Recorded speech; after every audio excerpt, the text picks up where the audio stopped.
Kita tahu bahwa kondisi pada hari kiamat tidak bisa kita bayangkan betapa mengerikan. Sampai-sampai Ummul Mukminin Aisyah radhiyallahu anha ketika bertanya kepada Nabi SAW soal hadis yuhsyaruna yaumal qiyamah khufatan uratan ghurlan buh, pada hari kiamat manusia akan dikumpulkan dalam kondisi tanpa beralas kaki, telanjang, bulat tanpa sehelai pakaian, dan akan dibangkitkan sama sekali tidak dikhitan dan tidak membawa harta di badan. Ketika Aisyah radhiyallahu anha mengatakan, ya Rasulullah, kalau semua orang tidak berpakaian baik laki-laki dan perempuan, bagaimana dengan aurat kami? Aisyah radhiyallahu anha bertanya soal aurat perempuan, menunjukkan sifat malu yang dimiliki Ummul Mukminin. Bagaimana dengan aurat kami para wanita yang akan dipandang oleh kaum laki-laki pada hari kiamat?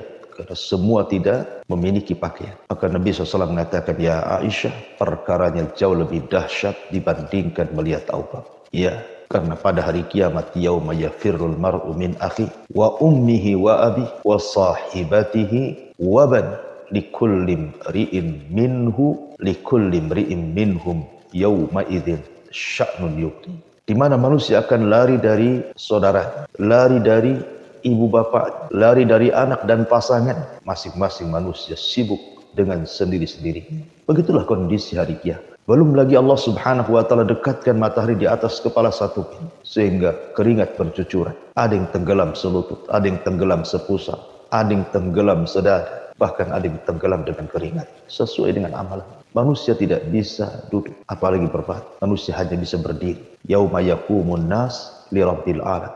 Pada hari kiamat manusia hanya berdiri menghadap Rabb mereka dan juga menanti keputusan Allah Subhanahu wa taala. Ma'asyiral muslimin yang dimuliakan Allah Subhanahu wa taala. Ketika itulah manusia diarahkan untuk datang kepada Abul Bashar al-Ula, Nabiullah Adam alaihi salatu wassalam.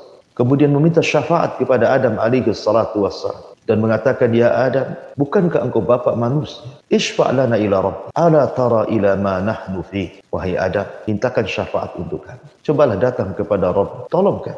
Tidakkah kau iba melihat kondisi kami yang seperti ini? Tapi Adam alaihi salatu wassalam mengatakan, aku tidak bisa. Kan aku pernah melakukan dosa yang membuat Allah murka, yang Allah tidak pernah murka sebelum dan sesudahnya kepada nafsi idhabu ila Ibrahim.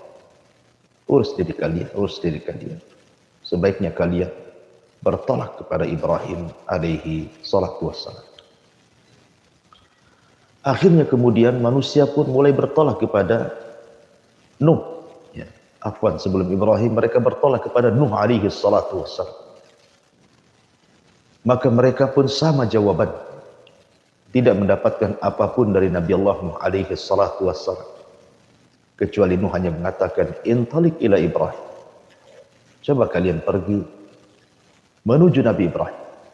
Maka mereka pun bertolak kepada Ibrahim alaihi salatu wassalam. Meminta syafaat. Dan mengatakan, ya Ibrahim, ishfa' lana ila rabbik. Ala tara ila ma nahnu. Wahai Ibrahim, mintalah kepada Rabb agar kami mendapatkan syafaat. Tidakkah kau ibu melihat kondisi kami? Tapi Ibrahim juga mengatakan, aku tidak bisa. Sebaiknya kalian bertolak kepada Nabi Musa. Maka manusia pun kemudian pergi menemui Nabi Musa alaihi salatu wassalam. Tapi jawaban Nabi Musa alaihi salatu wassalam pun kurang lebih dengan jawaban para nabi sebelumnya. Dan mengatakan, nafsi, aku tidak bisa, urus diri kalian. Sebaiknya coba kalian bertolak kepada Nabi Isa bin Maryam. Maka manusia pun bertolak menemui Isa ibnu Maryam. Akhirnya kemudian Isa pun tidak menyebutkan alasannya, tidak menyebutkan uzur.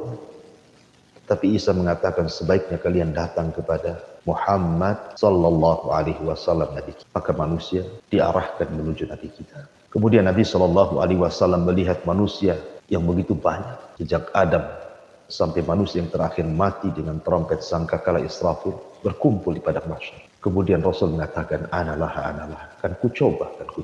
Akhirnya kemudian Nabi SAW diilhamkan Allah Subhanahu wa ta'ala untuk sujud di bawah arsy Allah Subhanahu wa ta'ala. Dengan sujud yang lama sekali. Sampai akhirnya Allah Subhanahu wa ta'ala mengatakan, ya Muhammad, irfa' ra'sak, angkat kepala. Sad tu'ta. Qul isfa' tusyaf. Ya Muhammad, minta kau akan diberi. Bicara kau akan didengar. Mintalah syafaat, aku akan beri kau syafaat.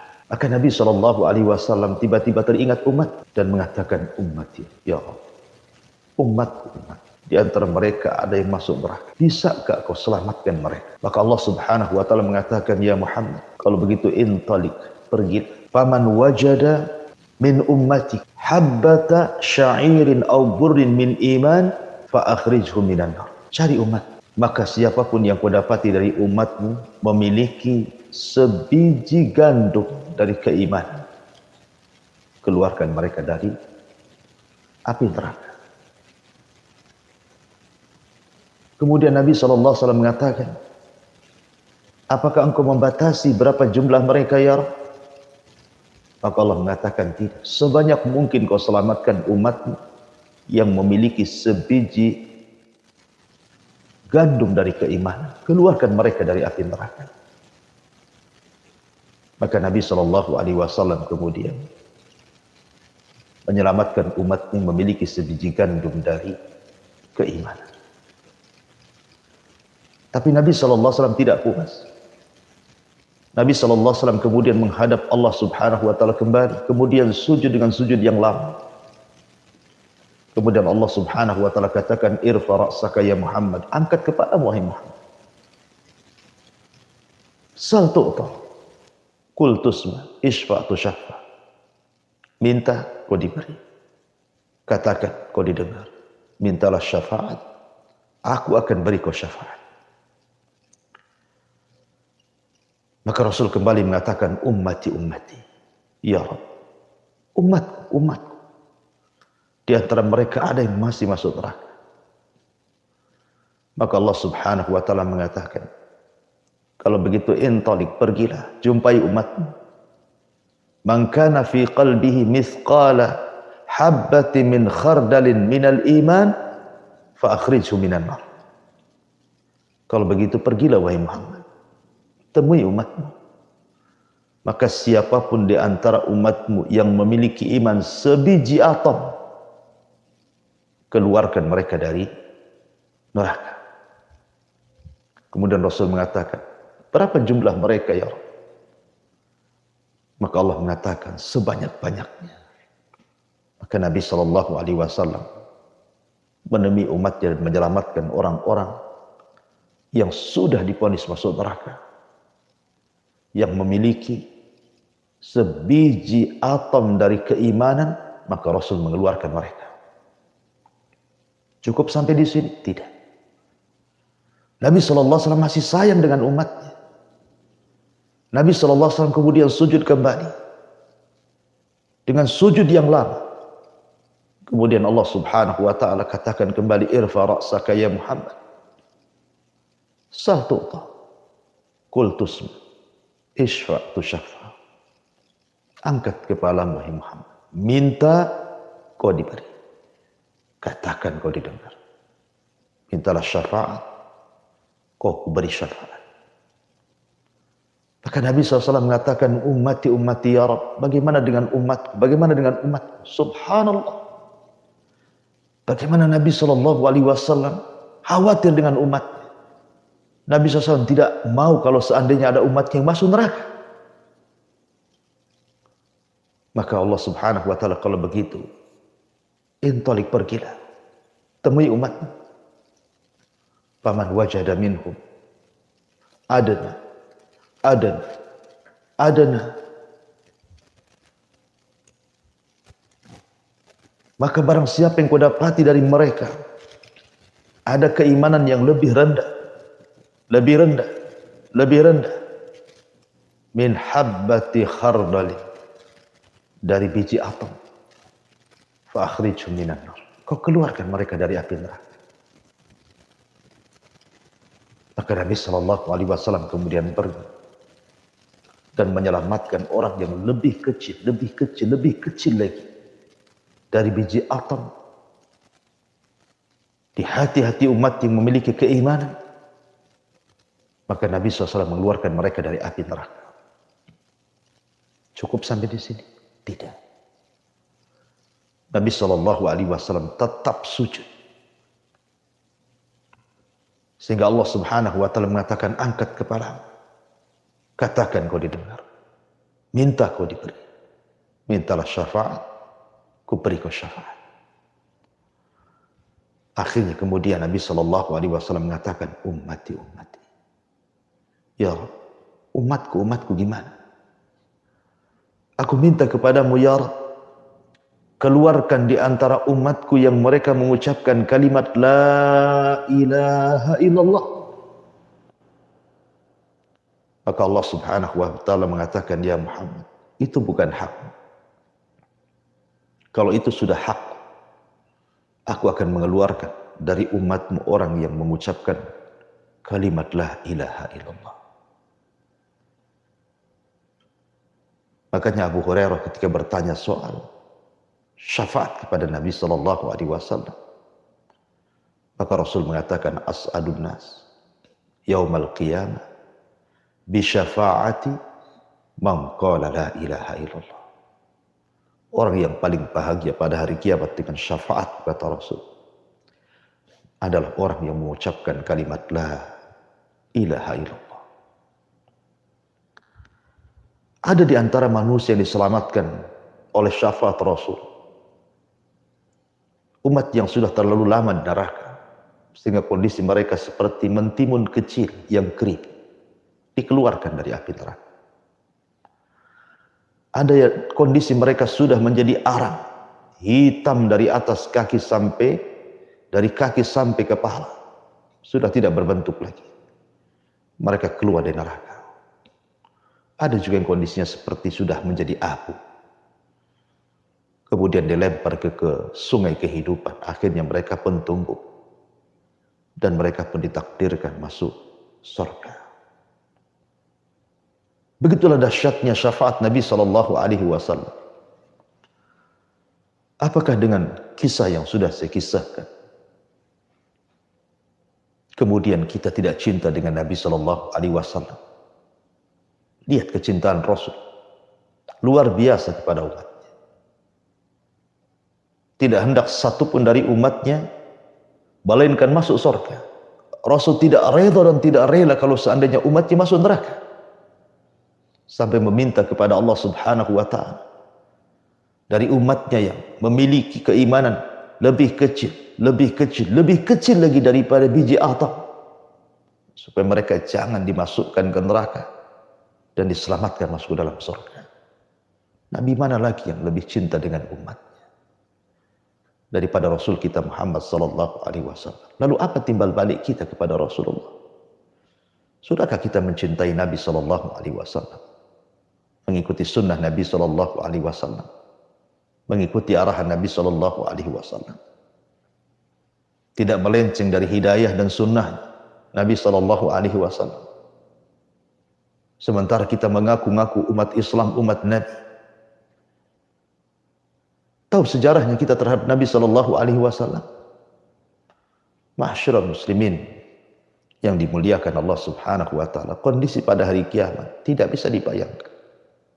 Sehebat apapun saya atau siapapun yang menggambarkan kondisi dahsyatnya pada hari kiamat, maka kondisi hari kiamat menyelisih bayangan kita. Karena bayangan kita terbatas. Sementara kengerian pada hari kiamat itu tidak bisa dilihat mata, didengar telinga, terlintas pun tidak bisa, saking dahsyatnya. Ma'asyiral muslimin yang dimuliakan Allah Subhanahu wa Ta'ala. Ketika manusia kemudian disuruh untuk melintas di tian Siratal Mustaqim, Nabi SAW sudah berdiri di ujung titian, kemudian mengatakan, ya Rabb salim salim. Setiap ada umatnya lewat, maka Rasul akan mengatakan, ya Allah selamatkan, selamatkan orang ini. Begitulah rasa sayangnya Nabi SAW kepada umatnya. Bahkan selama di dunia, Nabi SAW ketika 3 hari sebelum wafatnya, dia mengumpulkan istri-istri dan meminta izin agar tinggal di rumah Ummul Mukminin Aisyah radhiyallahu anha. dan semua istrinya mengizinkannya. Dipapahlah Rasul oleh Ali radhiyallahu anhu dan juga Abbas. Kemudian Nabi Shallallahu Alaihi Wasallam pun pindah rumah dari rumah Maimunah ke rumah Ummul Mukminin Aisyah radhiyallahu anha. Di tengah jalan, tentu para sahabat melihat kondisi Nabi Shallallahu Alaihi Wasallam yang lunglai, lemas, karena sakit yang parah, terutama bekas racun yang pernah dimakan di Khaybar, yang dihidangkan wanita namanya Zainab bintul Haris, seorang Yahudi. Maka kemudian tersebarlah perkara ini di hadapan para sahabat yang lain. Datanglah sahabat dari mana-mana karena khawatir dengan Nabi Shallallahu Alaihi Wasallam. Akhirnya ketika rumah Nabi Shallallahu Alaihi Wasallam, kamar Aisyah maksudnya, Rasul sudah berada di pangkuan Ummul Mukminin Aisyah radhiyallahu anha. Sahabat memenuhi masjid-masjid. Masjid Nabawi penuh dengan para sahabat. Jalan-jalan gang-gang kota Madinah penuh dengan para sahabat karena khawatir kondisi Nabi Shallallahu Alaihi Wasallam. Dan sebagian para sahabat ada yang menangis, sehingga suara tangisan mereka menggemur dan sampai ke rumah Aisyah radhiyallahu anha. Kata Nabi Shallallahu Alaihi Wasallam, suara apa itu wahai Aisyah? Maka Aisyah radhiyallahu anha mengatakan, ka'annahum yakhafuna 'alaika ya Rasulullah. Seolah-olah mereka khawatir dengan kondisi wahai Rasul. Maka Nabi SAW mengatakan, mana Ali? Mana Fadl? Angkat aku. Maka Ali radhiyallahu anhu dan Fadl pun mengangkat Rasul, menemui para sahabat. Kemudian berkhutbah. Dan itu khutbah terakhir. Setelah itu Rasul tidak pernah berkhutbah lagi. Yang ingin saya katakan, isi khutbah Nabi. Kata Nabi Shallallahu Alaihi Wasallam, Inna mau'idukum ma'i laysa fid dunya, walakin mau'idukum ma'i fi haudi. Wahai sahabatku, wahai manusia, perjumpaan kita, perjumpaan kalian denganku bukan sebatas di dunia, tapi perjumpaan kalian dengan diriku kelak di telaga. Subhanallah. Nabi Shallallahu Alaihi Wasallam seolah-olah ingin mengatakan tenang, bukan berarti sepeninggal diriku kalian akan berpisah selamanya denganku dan tidak akan berjumpa. Tidak, kalian akan tetap berjumpa denganku. Kapan itu? Kata Nabi Shallallahu Alaihi Wasallam, di telaga. Dan itu bukti cinta Nabi tidak mau melepaskan dengan umatnya. Alhamdulillah, kita punya Nabi yang sangat mencintai umatnya. Nabi yang memiliki rasa rahmat, kasih sayang yang luar biasa. Laqad ja'akum rasulun min anfusikum azizun 'alaihi ma 'anittum harisun 'alaikum bil mu'minina raufur rahim. Telah datang kepada kalian seorang rasul dari jenis kalian. Amat sangat berat apa yang dirasakan umatnya kepadanya. Dan sangat bersemangat untuk memberikan hidayah kepada umatnya. Dan teramat sayang dan kasihan kepada umatnya. Dialah Nabi kita Muhammad sallallahu alaihi wa ala alihi wasallam. Wallahu a'lam bishawab. Ini yang bisa sampaikan, mudah-mudahan ada manfaatnya. Saya kembalikan ke moderator, falyatafadhal mashkur. Nah, Ustaz, jazakallahu khairan Ustaz untuk ilmu yang sangat bermanfaat sekali bagi kita semua, sahabat HAM dimanapun Anda semua berada. Alhamdulillah telah kita simak majelis taklim kita pada pagi hari ini dengan tajuk mengenai syafaat Nabi oleh guru kita, Al-Ustaz Abu Humairah Hafizahullah Ta'ala. Dan kita akan menuju bagian tanya jawab sahabat HAM dimanapun Anda semua berada, yang ada di Batam, Indonesia, Malaysia, Singapura. Dimanapun Anda semua berada, kaum muslimat, sahabat HAM dapat menyisipkan pertanyaan berkenaan dengan penyampaian oleh Al-Ustaz pada nomor redaksi Radio HAM Batam pada nomor 0811 7006 Sahabat Hang juga dapat mengirimkan pertanyaan dalam bentuk pesan singkat ataupun WhatsApp pada nomor 081 803 106 106. Baik, saat ini ada beberapa pertanyaan yang hadir. Pertanyaan yang pertama ini dari Bapak Abdullah. Bapak Abdullah di Batam Kota menyampaikan pertanyaan, Ustaz, mengenai sakaratul maut, Ustaz. Apakah ada tanda-tanda ataupun petunjuk bahwa orang itu meninggal dalam keadaan baik atau su'ul khotimah, atau mungkin orang itu dalam keadaan buruk ataupun disebut dengan su'ul khotimah, Ustaz? Mohon nasihat. Iya. Bismillah, alhamdulillah. Salatu wassalamu ala rasulillah. Apakah ada tanda-tanda saat sakaratul maut bahwa orang itu memiliki tanda husnul khotimah atau su'ul khotimah? Iya.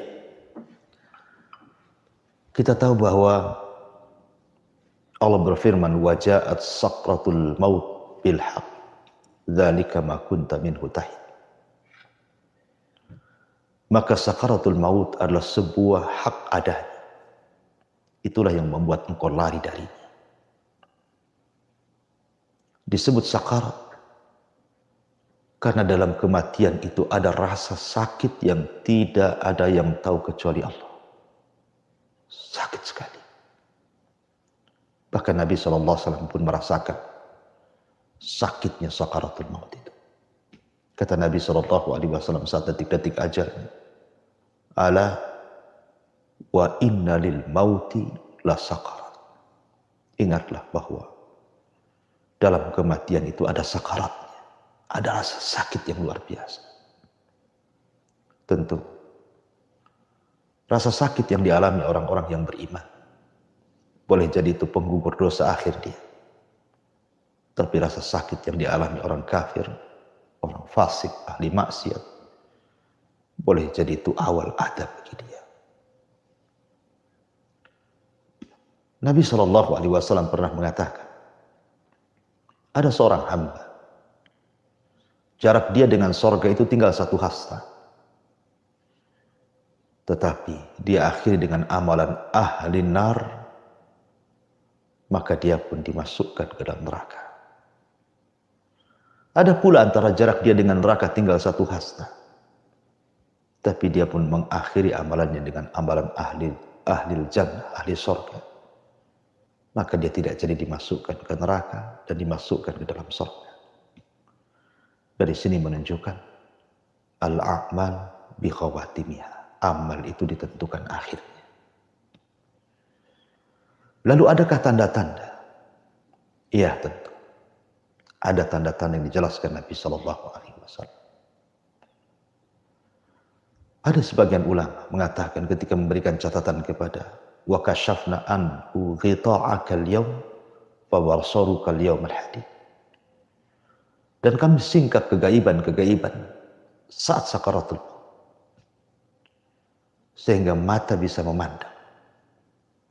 Ada yang mengatakan bahwa manusia saat sakaratul maut diperlihatkan kepadanya malaikat pencatat yang selama ini mencatat dia raqib dan atid. Kemudian diperlihatkan catatan. Ketika diperlihatkan catatan, kalau dia orang yang beriman, dia sangat bahagia walaupun hanya sesaat. Sehingga terkadang diekspresikan dengan tiba-tiba dia mengucapkan kalimat la ilaha illallah, kemudian dia meninggal. Dan kalau itu yang terjadi, Rasul mengatakan, man kana akhiru kalamihi la ilaha illallah, dakhala jannah. Maka siapa yang mengakhiri ucapannya dengan kalimat la ilaha illallah, dipastikan masuk surga. Terkadang diekspresikan dengan membaca Al-Quran. Sebagaimana seorang syekh bercerita, ada anak muda yang gemar membaca Al-Quran. Kemudian terjadi kemalangan di jalan. Dia pun masuk ruang ICU rumah sakit. Kemudian detik-detik akhirnya dia membaca suratul Najm, wa najmi idza hawa ma dhalla sahibukum wa ma ghawa wa ma yantiqu anil hawa in huwa illa wahyun yuha.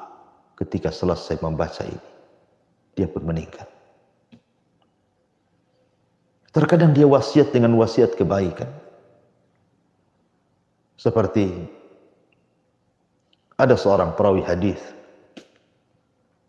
saya lupa namanya. Ketika dia sakaratul maut, anak perempuannya menangis. Kemudian dia mengatakan, "Ya bunayya, wahai anak wanitaku, jangan pernah menangis. Karena ayahmu telah menghatamkan Al-Quran di rumah ini sebanyak 4.000 kali hatam. Tidak perlu menangis." Ataupun mungkin dia tidak bicara, tapi berkeringat dahinya. Berkeringat dahinya padahal di cuaca yang sangat dingin. Dan itu tanda-tanda husnul khatimah. Dan yang lainnya, ataupun seorang mukmin yang Allah pilihkan kematiannya dengan cara tenggelam, dengan cara terkena runtuhan, dengan cara mati syahid, meninggal di tempat ibadah dan saat ibadah. Boleh jadi itu pertanda dia husnul khatimah. Tapi ada juga yang sebaliknya. Ketika ditalkin la ilaha illallah, dia mengatakan kafartu bihadihil kalimah. Aku kufur dengan itu kalimat. La ilaha illallah. Ada orang yang seperti ini. Ketika ditalkinkan, ucapkan la ilaha illallah wa fulan, dia mengatakan kafartu bihadihil kalimah. Aku kufur dengan kalimat itu. Su'ul khatimah. Ada yang kemudian mengucapkan kalimat-kalimat yang justru menunjukkan maksiatnya. Seperti ada seorang laki-laki anak muda yang gemar berzina. Ketika ditalkinkan kul ya fulan la ilaha illallah, justru yang keluar dari mulutnya disebutkan satu persatu wanita yang pernah dizinahinya, dan yang terakhir dia sebut kemudian dia mati. Na'udzubillah. Ada juga kemudian menyebutkan soal perniagaannya, soal maksiatnya. Atau mungkin dia meninggal saat maksiat, saat minum khamr, saat meninggalkan sholat di tempat-tempat maksiat. Maka itu juga boleh tanda, boleh jadi mungkin tanda yang zahir bahwa orang ini su'ul khatimah. Tapi yang jelas bahwa kita berdoa kepada Allah Subhanahu wa ta'ala agar kita ditutup dengan penutup yang terbaik, husnul khatimah. Wallahu a'lam. Insyaallah. Nah, Ustaz, jazakallahu khairan Ustaz untuk nasihatnya, untuk menjawab pertanyaan dari Bapak Abdullah di Batam Kota. Insyaallah jadi yang bermanfaat bagi kita semua. Kita lanjutkan lagi Ustaz. Ada Bapak Imron ya di Singapura. Pertanyaan dari Bapak Imron. Ustaz, lalu bagaimana bentuk cinta kita kepada Nabi dan kepada sahabatnya dan kepada keluarga-keluarganya yang harusnya kita lakukan di zaman sekarang ini, Ustaz? Iya. Bismillahirrahmanirrahim. Bagaimana bentuk kecintaan kita kepada Rasul, keluarga dan sahabatnya? Secara ringkas, kecintaan kepada Nabi SAW tidak bisa diucap dengan kata-kata saja, tidak. Tetapi kecintaan kepada Rasul harus tertanam dan terhujam dalam hati, diucapkan lewat kata-kata, dan dilakukan dengan perbuatan. Abu Thalib, orang yang sangat cinta dengan Rasul, tetapi tidak menjamin dia masuk surga. Dia pun masuk neraka. Kenapa? Karena kecintaan hanya kecintaan tabiat, keluarga dengan keluarganya. Abu Thalib tidak mengucapkan kalimat la ilaha illallah Muhammadur Rasulullah dan tidak mau mengerjakan amalan Islam. Artinya kalau hanya kecintaan secara hati tabiat saja, tidak ada gunanya kecintaan itu.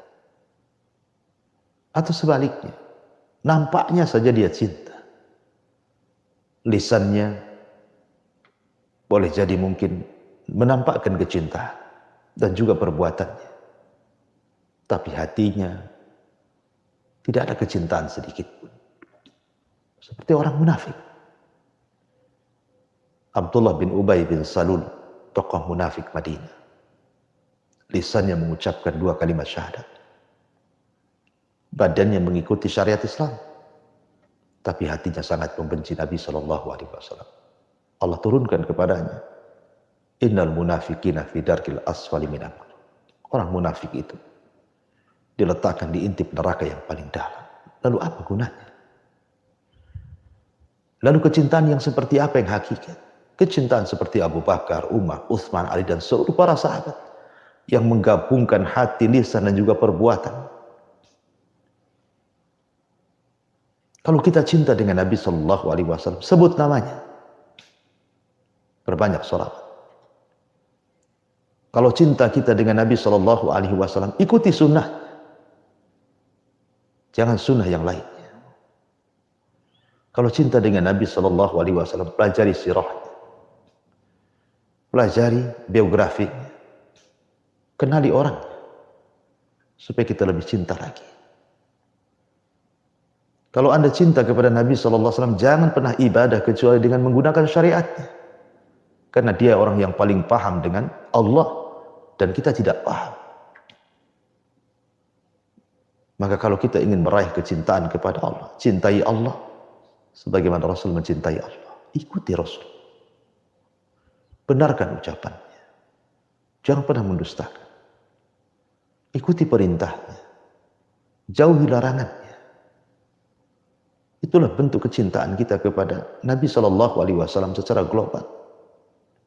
Adapun kecintaan kepada para sahabat, sama. Jangan mencaci mereka. Karena mencaci para sahabat itu bisa kufur. Kemudian contoh mereka, tasyabbahu bil kiram. Kalau kita bertasyabbuh, mengikuti, menyerupai orang mulia, maka kita akan jadi mulia. Karena sahabat sudah berjasa kepada kita. Kalaulah bukan karena Allah kemudian mereka, tentu kita tidak akan mengenal Islam. Maka pelajari biografi, sejarah mereka. Karena bagaimanapun sejarah itu junud mi junudillah, tentara daripada tentara Allah. Bisa membuat kita menangis, bisa kita membuat kita semangat beribadah, bisa kita membuat semangat untuk sholat, puasa, zakat, haji dan begitu seterusnya. Pelajari sirah mereka. Wallahu a'lam. Nah, Ustaz, jazakallahu khairan Ustaz. Terima kasih untuk pencerahannya Ustaz, untuk pertanyaan Bapak Imam di Singapura. Mungkin satu pertanyaan terakhir Ustaz yang hadir pada pagi hari ini.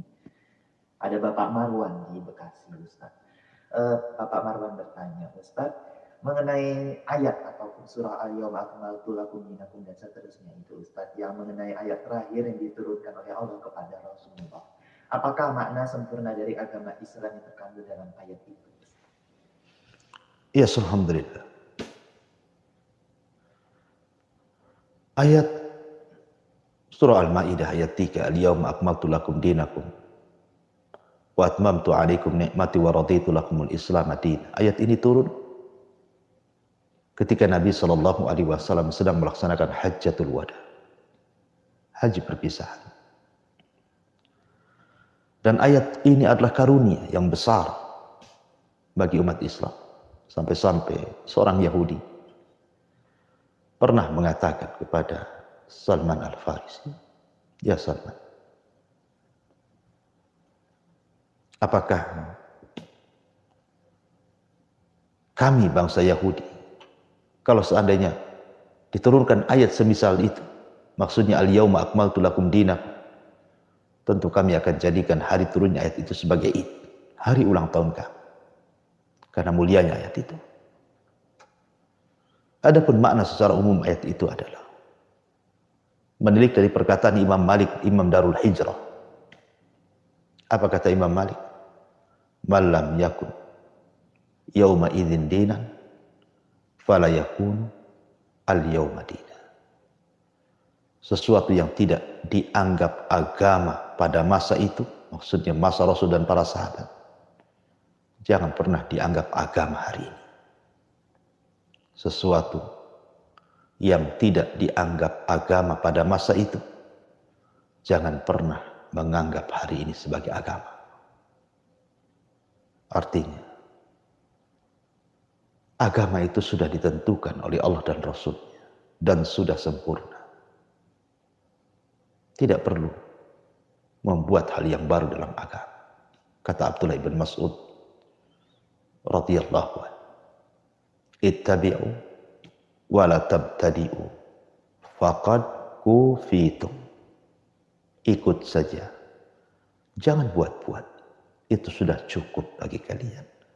Wallahu a'lam bishawab. Saya kembalikan ke moderator. Nah, Ustaz, jazakallahu khairan untuk jawaban untuk pertanyaan dari Bapak Marwan, terima kasih Ustaz. Ada satu soalan terakhir ini. Okay. Kalau ini yang paling terakhir, ini dari salah seorang Bapak Ibu di Batam Kota. Ustaz ingin bertanya, Ustaz, apakah ada doa-doa khusus untuk mendapatkan syafaat Nabi Muhammad? Ustaz, mohon nasihatnya. Iya, alhamdulillah. Secara umum, kalau Anda ingin mendapatkan syafaat Nabi SAW, perbanyak salawat. Perbanyak salawat kepada Rasulullah, terutama di hari Jumat. Yang kedua, jangan lupa membaca doa setelah azan. Allahumma rabba hadhihi da'wati tamah wassalatil qa'imah ati Muhammadanil wasilata wal fadilah wa ba'athu maqaman mahmudan lati wa'atta innaka la tukhliful mi'ad. Kata Nabi SAW, siapa yang membaca doa selepas azan maka dia berhak mendapatkan syafaat. Yang ketiga, terus mengikuti sunnah Nabi. Karena orang-orang yang tidak akan menerima, bahkan tidak akan meminum dari telaga Rasul, itu karena mereka jauh daripada petunjuk dan sunnah Nabi SAW. Artinya, biasakan beramal sesuai dengan sunnah. Maka itu sebab terbesar kita mendapatkan syafaat Nabi SAW. Ada pun doa khusus, wallahu a'lam, saya tidak tahu. Tapi doa-doa secara umum tadi, berbanyak sholawat, kemudian doa selepas azan, kemudian mengikuti sunnah Nabi SAW. Dan ingat, jangan pernah mendustakan syafaat. Karena ada 4 atau 5 kelompok yang tidak akan dapat syafaat pada hari kiamat. Siapa mereka? Satu orang yang suka melaknat, suka mencela. Terkadang marah sedikit, umpatan yang dikeluarkan, binatang yang disebutkan, kata-kata kotor dan kasar yang dikeluarkan. Orang yang suka la'an, kata Rasul, la yakunu la'anun syufa'a yaumil qiyamah.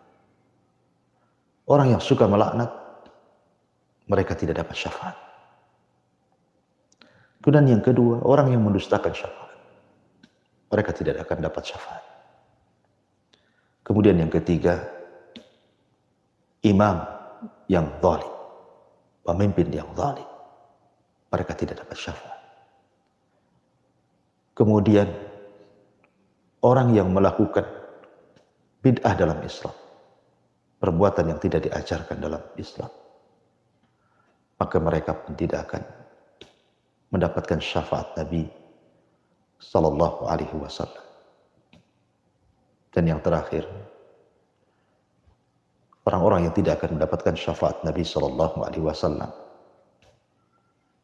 adalah mereka orang-orang yang jauh daripada sunnah Nabi SAW. Tidak pernah bersalat, tidak mengikuti sunnah, tidak mengikuti petunjuk. Mereka menyimpang, keluar dari Islam. Maka mereka tidak akan dapat syafaat dari Nabi SAW. Wallahu